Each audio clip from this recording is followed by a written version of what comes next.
महत्वाची बातमी, भाजप उमेदवार राजन नाईक यांना मारहाण करण्यात आल्याचं पाहायला मिळालंय। बविया कार्यकर्त्यांकडून नाईकांना मारहाण करण्यात आली, त्याची ही दृश्य आपण पाहतोय। कपडे फाटेपर्यंत राजन नाईक यांना मारहाण करण्यात आली आहे। राजन नाईक हे उमेदवार आहेत भाजपचे आणि त्यांना मारहाण करण्यात आली। सगळा राडा या हॉटेलमध्ये रंगल्याचं पाहायला मिळालंय। विराटच्या हॉटेलमध्ये हा राडा रंगला। ठाकूरांसमोरच नाईकांना मारहाण करण्यात आली। दृश्यांमध्ये आपण पाहतोय राजन नाईक भाजपचे उमेदवार आहेत आणि अक्षरशः कपडे फाटेपर्यंत त्यांना मारहाण करण्यात आली। बवियाचे कार्यकर्ते चांगलेच आक्रमक झाले, पैसे वाटत असल्याचा आरोप बवियाच्या कार्यकर्त्यांनी केला आणि यावेळी विनोद तावडे देखील उपस्थित होते। 19 लाख का काय पकडले गेले हॉटेलमध्ये, बाकी ते वाटले। मला यांच्याच नेत्यांनी सांगितलं का 5 कोटी घेऊन येत आहेत वाटायला, पकडले गेले। एवढंच सांगतो, बाटेंगे तो पिटेंगे। मी म्हटलं की यांच्याच नेत्याने सांगितलंय, कोणत्या नेत्याने म्हणजे काय वरिष्ठ आहे की इथल्या आहेत, महाराष्ट्र पातळीवरचे आहेत की राष्ट्रीय पातळीवरचे? अहो, पैसे आणतात ते खालच्या लोकांना माहित असेल का, वरच्याच लोकांना माहित असते ना। वरिष्ठ पातळीवरून तुम्हाला माहिती देण्यात आली? हो।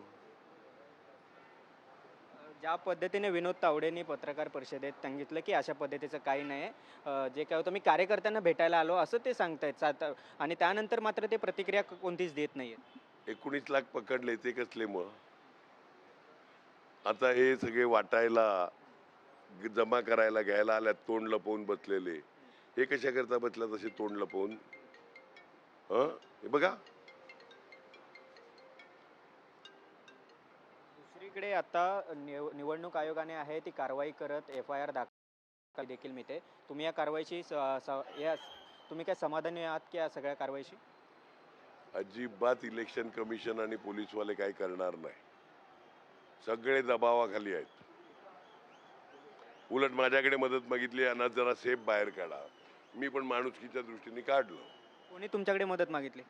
निवडणूक अधिकाऱ्यांनी की प्रशासन, निवडणूक अधिकारी, सगळ्यांनीच। त्याने डोक्याचा ताप माझ्या डोक्यावर टाकला, मी बाहेर काढलं प्रेमाने। पोलीस अधिकाऱ्यांना कोणी सांगितलं तुम्हाला काय? त्यांना विचारावं, तुम्ही बोला ना पोलिसांची। धन्यवाद। फ्लाइंग स्क्वॉड तिथे आलेलं आहे निवडणूक आयोगाचं, त्या ठिकाणी ज्या ठिकाणी सगळं घटना झाली आहे तिकडून ते शांततेत सर्व काही करण्याचा प्रयत्न करतात असं देखील निवडणूक आयोगाने सांगितलं। 19 लाख मिळाल्यात फ्लाइंग स्क्वॉडला, तुम्ही माहिती घ्या। मग वाटले गेले इतर, त्या पैशाचं काय ते बघा। एवढंच बोलतो, दुसरं काय बोलू? उद्या मतदान आहे, सर्व काही सुरळीत होईल असं वाटतंय तुम्हाला? नाही, यांच्या राज्यात काहीच सुरळीत होणार नाही, चिटिंगच होणार।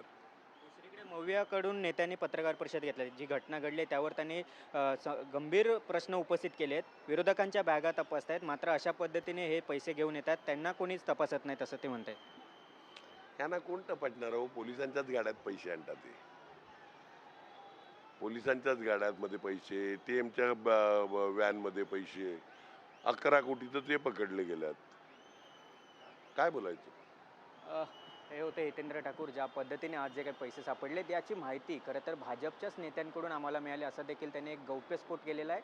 त्यामुळे भाजपमध्ये काही मतमतांतर आहेत का, विनोद तावडे आणि कोणती वेगळी टीम आहे का, हे अनेक प्रश्न या ठिकाणी उपस्थित झालेले आहेत। आत्ता जरी हा गुन्हा दाखल झाला असला तरी मात्र या अशा पद्धतीची रक्कम जर सापडत असेल तर निवडणूक आयोगाचे अधिकारी, पोलीस प्रशासन काय करत आहे? आणि ज्या पद्धतीने विनोद तावडे हे हॉटेलमधून निघालेत तर त्या हॉटेलमधून निघण्यासाठी मदत मागितली आहे असं देखील म्हणतायत। पोलीस प्रशासनावर देखील दबाव होता की विनोद तावडे यांना हॉटेलमधून बाहेर काढा असं देखील